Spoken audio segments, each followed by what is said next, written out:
one of the things here that the left does, the Democrat Party does, they pretend to be the party of freedom and liberation. And you talk about marketing.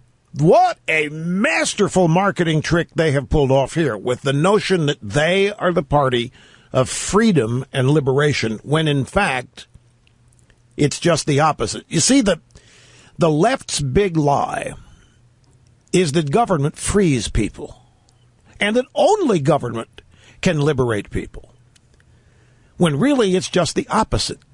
And that's why the left is constantly looking for new groups that they can cast as victims.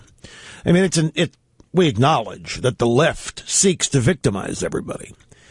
But there's another hideous reason for trying to put so many people into different groups of victims. And it is that those groups need protection. From whom? Mean-spirited, extremist, radical right-wingers. And who are the groups all of a sudden, or for all time, who need protection? Gays. They need to be liberated by the government. Blacks, Hispanics, women, left-handed people, you name it.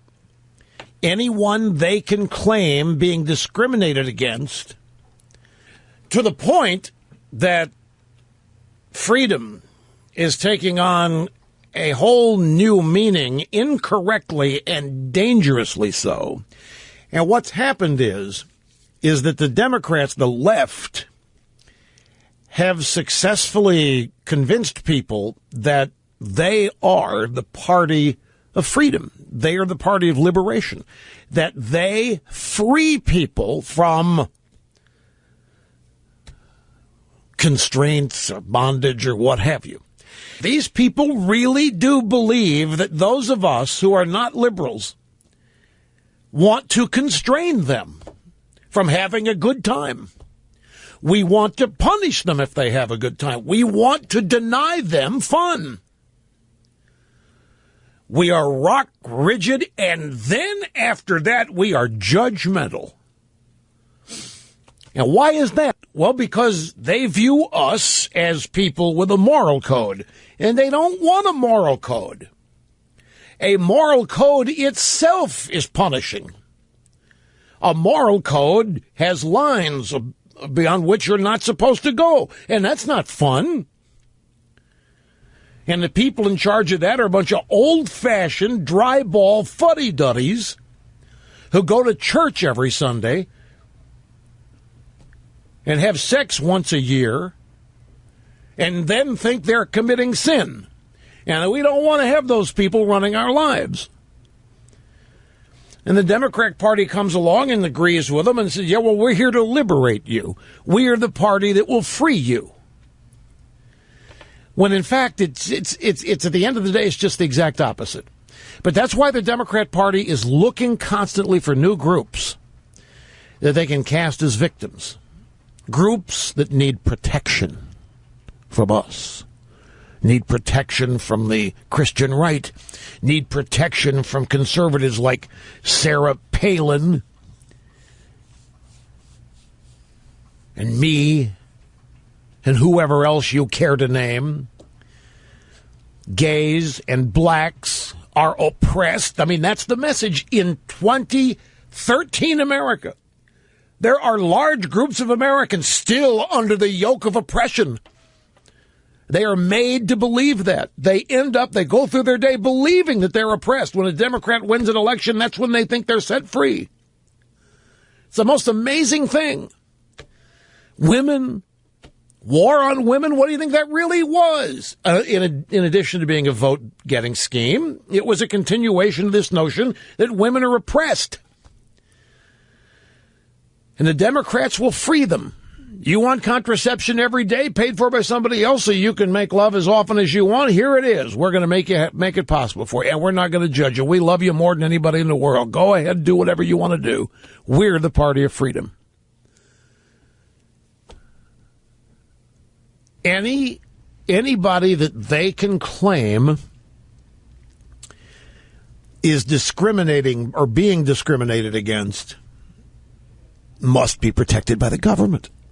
So there's their primary need for government. Government to protect people from the oppressive right wing. The left has to have some group to champion. So gay marriage, gay rights is the new cause célèbre of the day. And at the same time, the left needs a group to champion. They need a group to demonize. And the group to demonize, of course, the people who are opposed to gay marriage. And to give young people the sense of being part of some recreation of the Civil Rights Act. To give young people the illusory idea that they are part of some big movement that is championing freedom and love and all of these wonderful, just horizon expanding things that the Republican Party doesn't want you to do. They don't want you to do that. They don't want you to do that. They don't want you to have any fun over there, no fun over here. Freedom without virtue isn't freedom. It will eventually destroy a society. Freedom without morality. Freedom without proper constraints and restraints. Freedom without an accompanying sense of responsibility. Freedom without a spine or a spinal cord of morality. We're not talking freedom.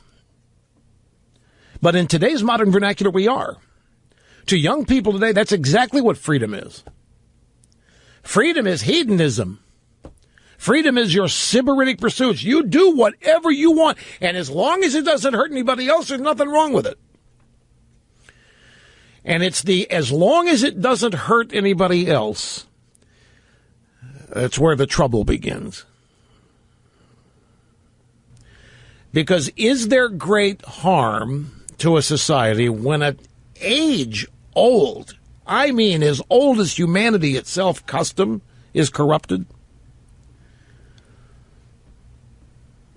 Any custom, any tradition that has demonstrated its usefulness, its primacy, over hundreds of thousands of years, is a freedom that would corrupt that actually good?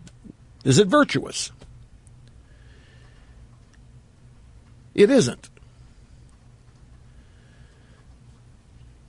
But that's where we are right now, and we are here because the Democrats have succeeded in convincing so many people they're oppressed.